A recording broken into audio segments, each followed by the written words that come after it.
Assalamualaikum warahmatullahi wabarakatuh. Di sini saya akan presentasi mengenai kasus 10 siklus aset tetap 2. Perkenalkan, nama saya Nur Fitrianingsih, nomor induk mahasiswa 20624011009.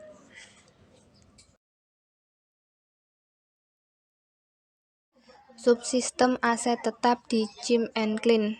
Jim & Clean adalah perusahaan manufaktur terbesar yang ada di Surabaya yang memproduksi sabun dan deterjen.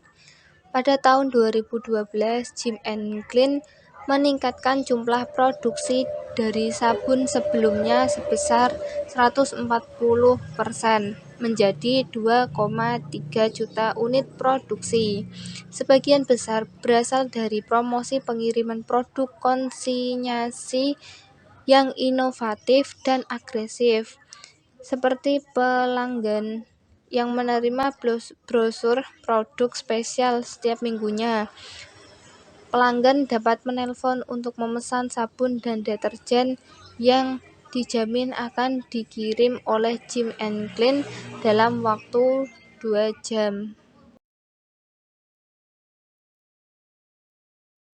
Pada tanggal 7 Januari, tim produksi menyatakan bahwa salah satu mesin yang ada sudah tidak memenuhi standar produksi. Mesin keluaran tahun 1995 tersebut telah melampaui jam produksi dan telah digunakan lebih lama dari umur ekonomisnya. Ia menghubungi teman sekamarnya waktu masih kuliah dulu di perusahaan Tritium untuk membeli 4 mesin produksi. Perusahaan mengontrak Tritium untuk membeli 2 mesin produksi baru dengan harga $26,600 dan 2 mesin bekas masing-masing keluaran 2002 dengan harga $19.800 dan keluaran 2004 seharga $22.300. Semua mesin dikirim pada tanggal 1 Februari.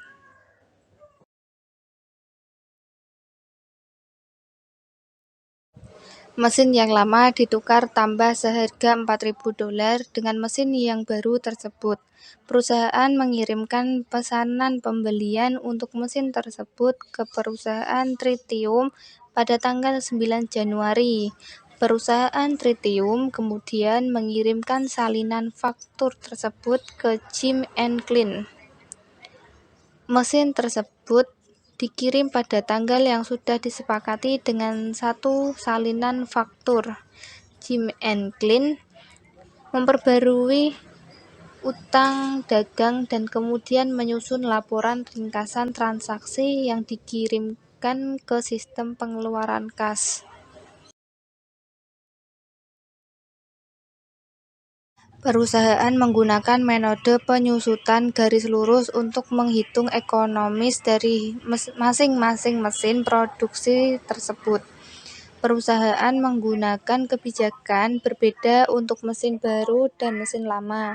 Untuk mesin baru jika masih dalam proses asuransi atau garansi, perusahaan dalam proses perbaikannya akan menggunakan biaya asuransi tersebut. Sementara untuk mesin lama dalam proses perbaikannya, perusahaan akan mengeluarkan pembayaran ke pihak penyediaan layanan servis dengan melakukan transfer melalui rekening bank.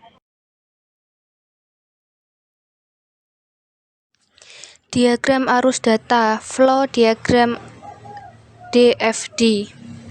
DFD ini diawali dengan pembuatan buku besar hutang ke buku besar pembantu. Awalnya dibuat buku besar hutang, dilanjut dengan utang usaha, lalu pesanan pembelian aset tetap. Pembelian aset tetap didapatkan dari departemen produksi, di mana nanti departemen produksi juga mentransfer ke departemen penerima. Dari pesanan pembelian aset tetap selanjutnya ke Tritium. Salinan faktur dari Tritium diserahkan ke Departemen Penerimaan. Departemen Penerimaan menyerahkan ke Departemen Akuntansi, lalu dilakukan proses buku besar dan dibuat buku besar pembantu.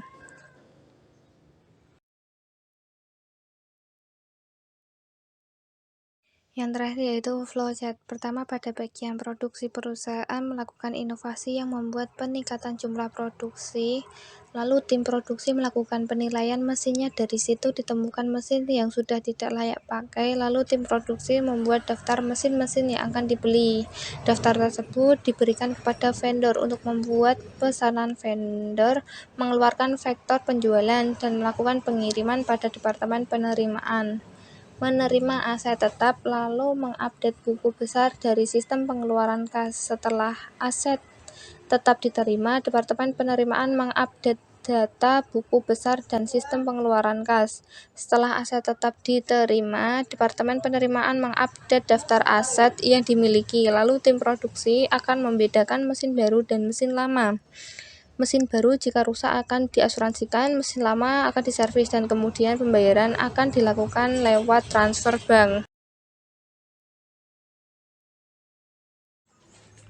Cukup sekian presentasi dari saya, dan terima kasih untuk teman-teman yang telah memperhatikan presentasi dari saya. Wassalamualaikum warahmatullahi wabarakatuh.